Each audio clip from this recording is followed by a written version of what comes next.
सुबहान शेरा से मुतल्लिक जो कुछ कहकर गया था कि बात की रनम को शौक हो गई थी, जबकि काशान ने बहुत बेचैनी से रनम को देखा। सुबहान के फ्लैट से जाने के बाद काशान ने फ्लैट का दरवाज़ा लॉक किया, रनम के पास आया तो हमने सोबी को शेरा वाले वाक़े के बारे में भी बता दिया, जबकि मैंने तुम्हें मना किया था कि ये बात हम दोनों के बीच में रहनी चाहिए। अगर सुबहान जाने से पहले शेरा के मुतालिक कुछ भी नहीं बोलता तो यकीनन काशान रनम से अपने सलूक की माफ़ी मांगता, मगर अब वो अपनी नरमी कबूल कर दोबारा से रनम को गुस्से में देखता हुआ बोला,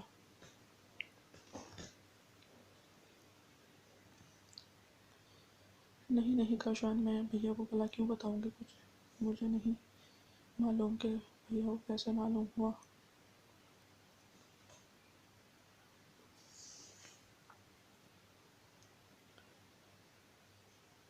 काशान के चेहरे के खतरनाक तेवर देखकर अनम सहम गई थी और इसे अपना यकीन दिलाने लगी।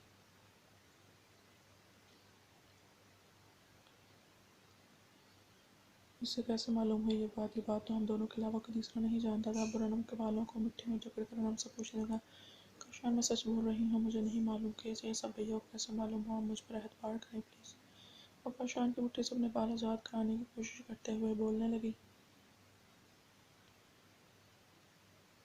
नहीं तुम सच नहीं बोल रही हो और ना ही मुझे अब तुम पर एतबार है। सोबी का बिजी टाइम होता है, वो बेवकूफ़ नहीं है जो इस वक्त तुम्हारे पास आए। तुमने खुद सोबी को कॉल करके यहाँ पर बुलाया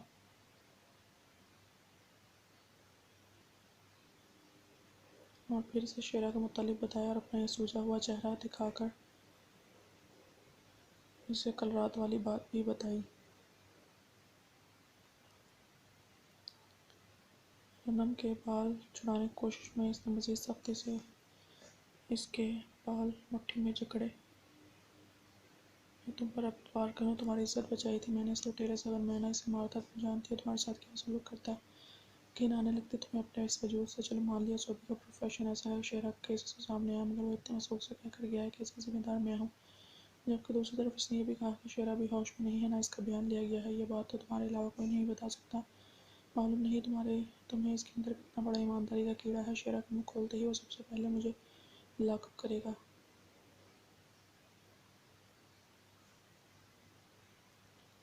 आज इसे रनम पर बेपनाह गुस्सा आ रहा था। वो दांत पीसता हुआ बोला, रनम को धक्का दिया, वो फर्श पर जा गिरी।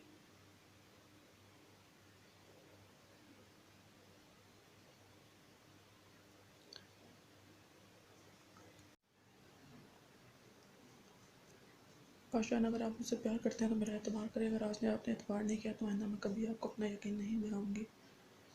वो सब मैं सच बोल रही हूँ। रनम ने बेबसी से रोते हुए आखिरी जुमला चीख कर कहा, नहीं तुम सच नहीं बोल रही, सच तुम आप बोलोगे। काशान ने अपनी बेल्ट निकालते हुए कहा। काशान रनम फर्श पर गिरी पड़ी आंखें खोले से खौफ से देखने लगी। काशान फर्श पर गिरे सो खूनों को जूतों से रोनता हुआ बेल्ट आकर एक सिरा अपने हाथ में फोल्ड करके रनम के पास आया। रनम खौफ के मारे उठ भी नहीं सकी, वो फर्श पर पीछे पीछे सरकने लगी। जब पहली बेल्ट रनम की टांगों पर लगी तो इसकी चीख निकल गई।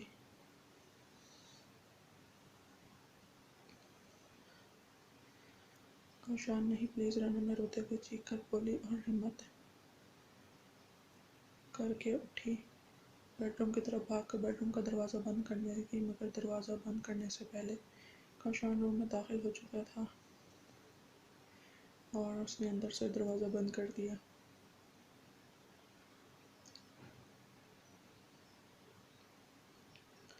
सुबहान घर पहुंचा तो उसका दिल बहुत उदास था। जिंदगी में पहली दफ़ा इसको कहा था कि इसका काशान पर हाथ उठाया था। काशान इसका एक ही भाई था जो इसे अपनी जान से भी प्यारा था। इसको मारकर सुबहान को कोई खुशी नहीं हुई थी, मगर वो करता भी क्या। काशान ने कितनी बुरी तरह से रनम को मारा था। रनम का चेहरा देखकर सुबहान का दिल तड़प गया था।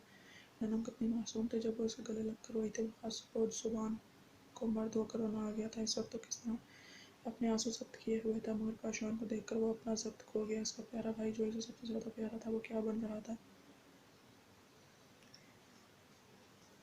क्या बन गया था।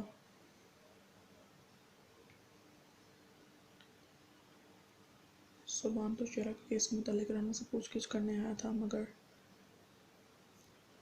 इसे क्या मालूम था कि एक दूसरी कहानी वहाँ पर खुली हुई है। अगर रनम इसके साथ आ जाती तो लाजमी था मम्मा इसे देखकर परेशान होती और काशान ने जैसे रनम से उसका हाथ छुड़ाया था, इस वक्त ज़ुबान ने काशान की आंखों में एक ख्वाब देखा था, जैसे ज़ुबान इससे उसकी कोई कीमती चीज़ ले जा रहा हो। इसे रनम काशी उसका सबका ख्याल रखना था, बल्कि यही तो करता आया था। वो खड़ा कर वो हस्ब मामूल दूसरा के पास थोड़ी देर के बैठा था। इसका हाल हवाल पहुँचने के बाद भाई दिमागी में इसकी बातें सुनता रहा और इसकी बातों का हाँ हूँ में जवाब देता रहा। मगर थोड़ी देर में रुशरा को शाहिदा ने आकर बताया कि उसकी दोस्त डॉक्टर फातिमा इससे मिलने आई है। ज़ुबान उठकर अपने बेडरूम में आ गया था।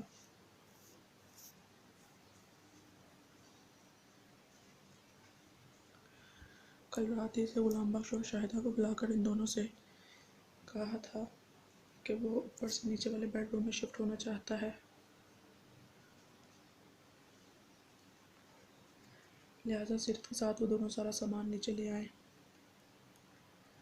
सुबह जब नीचे पोर्शन में अपने बेडरूम में पहुंचा तो सीरत का अच्छा खासा मुंह बना हुआ था और सीरत ने भी इसे काफ़ी कॉल्स की थी, मगर पहले शेरा के केस के मुतालिक पुलिस कर वो उसकी कॉल रिसीव नहीं कर सका। इसके बाद वो काशान की तरफ चला गया, इसने अपना मोबाइल ही साइलेंट कर दिया। सॉरी यार, आज काफ़ी बिजी था इसलिए कॉल रिसीव नहीं की तुम्हारी। क्यों कॉल कर रही थी? सब खैरियत है? सुबह सीरत को पूछता हुआ सोफे पर रिलैक्स अंदाज में बैठ गया और सर पीछे टेक लगा लिया। तुम बिजी कम नहीं होते? सोबी कोई नई बात करो, मेरी कॉल तो क्या तो मुझे ही इग्नोर किए हुए हो?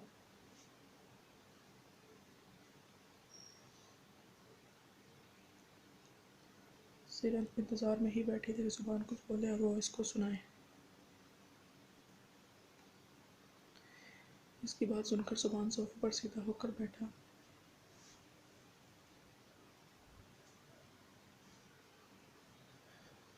सीरत, मेरी बात गौर से सुनो। पहली बात तो ये कि बेकार की बातों पर मेरे साथ बहस मत करो। अगर कोई काम ज़रूरी बात है तो डिस्कस करो।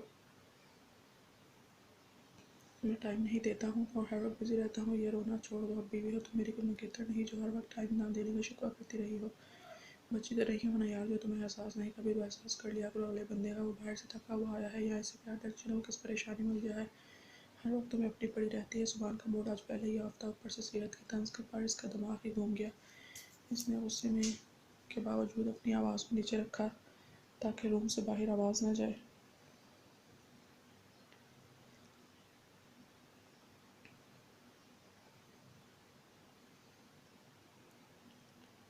खैर, बीवी बनाने के बाद बीवी और इसकी बातें बेकार ही लगती हैं। इन बातों को छोड़ो, मगर अपने बाहर के मसले बाहर ही छोड़ कर घर में आया करो। और काम की बात यह है कि तुमने गुलाम बख्श और शायद इन दोनों को क्यों बोला कि सब सामान नीचे बेडरूम में सेट कर दें? ऊपर क्या मसला था? सीरत अब इसके सामने खड़ी होकर अपने दोनों हाथ कमर पर रखकर इससे पूछने लगी कि चंद दिन पहले ही इसने सारे बेडरूम की सेटिंग अपनी मर्जी से चेंज की थी। रात दोपहर जब वो किचन में मसरूफ़ थी तभी से मालूम हुई कि उसरा की इजाज़त शाहिदा और गुलाम बख्श ने उसरा की निगरानी में इसका और सुबहान का सारा सामान नीचे बेडरूम में शिफ्ट कर दिया है। इस वजह से सुबहान को कॉल कर रही थी, मगर इसका कॉल रिसीव करना ज़रूरी ही नहीं समझ रहा था। मम्मा यहाँ पर सारा दिन अकेली रहती हैं, इनकी तन्हाई के एहसास से नीचे शिफ्ट होने का सोचा है मैंने। इसमें कोई ऐसे मसले वाली बात नहीं है जो तुम यूँ परेशान हो रही हो। सुबहान सोफे से उठता हुआ सीरत के पास आया और इसे जवाब देकर अपने कपड़े वार्डरोब से निकालने लगा। सीरत कुछ बोले बगैर खामोशी से इसे देखने लगी। सुबहान ने सवालिया नज़रों से इसको देखा। तुम जैसे मर्द को सिर्फ बीवी के अलावा सारे जहां का ख्याल है, शादी नहीं करनी चाहिए थी। सीरत सुबहान को देखते हुए बोली, मेरे ख्याल में एक लड़के को सिर्फ इसका शोहर कहीं नहीं, इसकी फैमिली का भी एहसास करना चाहिए, तभी वो अच्छी बीवी बनकर अपने शोहर के दिल पर हुकूमत कर सकती है। क्योंकि तुम्हें तो अपनी माँ को माँ समझना नहीं है, लिहाजा अब तुम माँ को ख्याल मेरी माँ समझ कर रखो और मैं इस मामले में तुमसे लापरवाही की उम्मीद नहीं करूँगा। सिर्फ मैं उन मर्दों में से नहीं हूँ जो अपनी मनपसंद बीवी के आने के बाद अपने दूसरे रिश्ते नज़रअंदाज कर देते हैं। अगर तुम मुझसे तवक्का करती हो कि मैं तुम्हारे आगे पीछे घूमता हूँ तो तुम्हारी ये सोच गलत है। तुमसे मोहब्बत करने के बावजूद मैं बाकी किसी को इग्नोर नहीं करूँगा। मुझे उम्मीद है कि ये बात तुम आज ही समझ जाओ, मुझे दोबारा नहीं समझाना पड़ेगा। सुबहान ने इसको अच्छी तरह बावर कराया। सीरत ने सारी बात इसकी खामोश होकर सुनी और सुबहान के चुप होने पर से सुबहान के सीने पर मुट्ठी बंद करके मुक्के मारना शुरू कर दी। अच्छे नहीं हो सोबी, तुम बिल्कुल भी अच्छे नहीं हो मेरे बचपन वाली सोबी, तो हरगिज़ नहीं हो। सीरत गुस्से में कहती उसके सीने पर अपने नाजुक हाथ से मुक्के बरसा रही थी। सुबहान ने इसकी दोनों कलाइयाँ पकड़ी और इसे पीछे सोफे पर बिठाया। खुद अपने कपड़े हाथ में लिए और बेडरूम से बाहर जाने लगा। कहाँ जा रहे हो? सीरत बोलती हुई दोबारा इसके सामने आई। सुबहान को समझ नहीं आया कि आखिर वो इतनी चिड़चिड़ी किस बात पर हो रही है।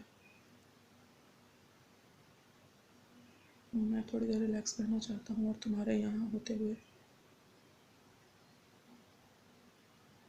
ऐसा मुमकिन नहीं, इसलिए रूम से बाहर जा रहा हूँ।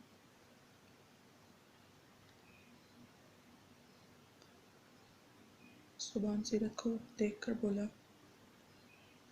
तुम्हें बाहर जाने की ज़रूरत नहीं है, तुम ये भी बैठो और आराम से बैठ कर मैं सारे मसलों का हल तलाश करो। जब इन मसलों का हल मिल जाए तो फिर नई नई फिक्रें ढूंढो, फिर दोबारा सोचो कि इन फिक्रों के लिए क्या करना चाहिए। बस यही को सब कुछ करते रहो। रूम से ही चली जाती हूँ। सीरत रूम का दरवाज़ा जोर से बंद करते ही बेडरूम से बाहर चली गई। सुबहान ने सर झटकर अपने कपड़े सोफे पर रखते हुए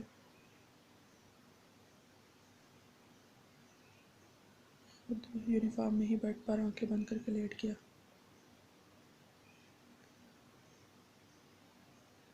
मगर 10 से 15 मिनट गुजरे थे तब शाहिदा ने आकर इसे बताया